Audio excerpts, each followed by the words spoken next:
Every ancient civilization that ever existed performed rituals before sleep, not casual prayers, mandatory rituals, specific, prescribed, non-negotiable, protection against something they believed was real, something active in the dark. You came here to find out what that was. That is exactly what we are here to trace.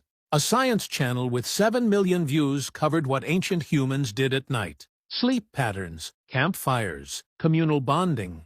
They never mentioned the rituals. They never asked why every civilization with zero contact with each other was protecting against the same type of entity. But the Quran did. Ancient Egyptian texts did. Mesopotamian tablets did. And the description across all of them is nearly identical. One entity, one behavior, one method of repelling it. Thousands of miles apart, thousands of years apart.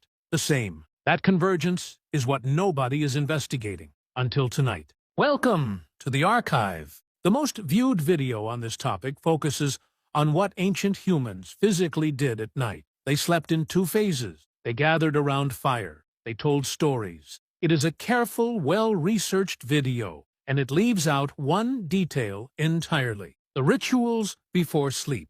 In ancient Egypt, specific spoken prayers were recited to repel entities that came during sleep.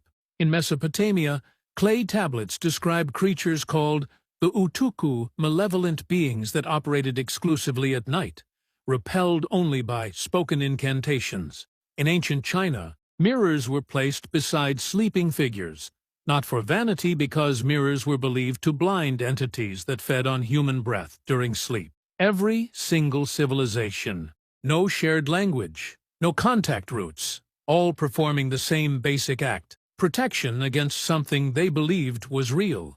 The science video didn't mention that part, but the rituals are only the surface. Because when you read what the Quran says about what becomes active after dark, the ritual behavior stops looking like superstition and starts looking like instruction. The Quran does not treat the night as a neutral time. Surah Al-Falaq was revealed specifically as protection, not against human enemies, not against illness, against 3 specific threats. Gasik ida wakab, the darkness, when it settles. Not darkness as metaphor, darkness as an active condition, a time when something specific becomes possible. The Quran dedicates an entire chapter to what becomes active in that condition. Surah Al-Jinn.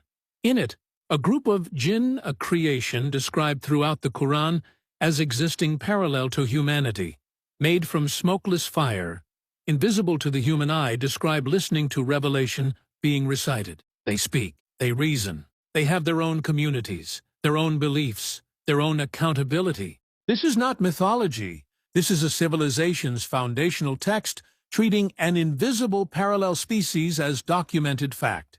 And the Quran was not the first record to do so, because when you place the Quranic description alongside what Mesopotamian scribes recorded, what Egyptian priests documented, and what pre-Islamic Arabian tradition preserved for centuries, the overlap becomes impossible to explain away.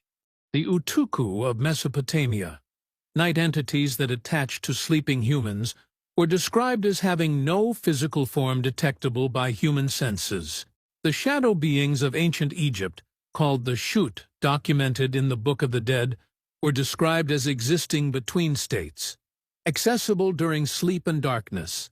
The Jinn in pre-Islamic Arabian tradition, documented centuries before the Quranic revelation, were described as made of an element that was neither fully physical nor fully absent: smokeless fire.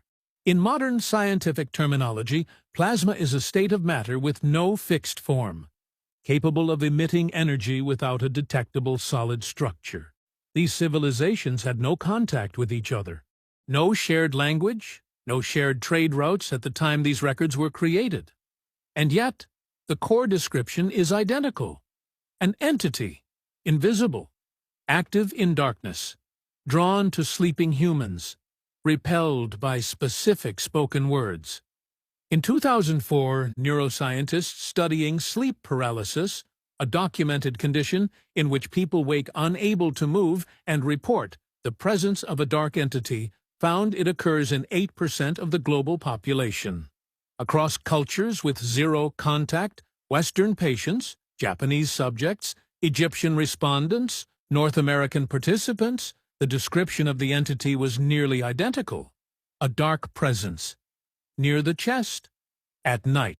Neuroscience calls it a hallucination from REM disruption. The Quran named it 14 centuries ago, and every ancient civilization built mandatory nighttime protection around it. So why has none of this been seriously investigated? Why did mainstream academia never pursue the convergence? The answer is not ignorance. The answer is a decision that was made in 1872. In 1872, a British archaeologist published detailed translations of Mesopotamian tablets documenting night entity rituals. The academic establishment classified them immediately as superstition. The field of anthropology, then in early formation, built an entire framework called primitive religion, specifically designed to categorize scriptural accounts of invisible entities as pre-scientific thinking. These accounts were not studied. They were labeled, and once something is labeled as superstition, the investigation stops. The question is never answered.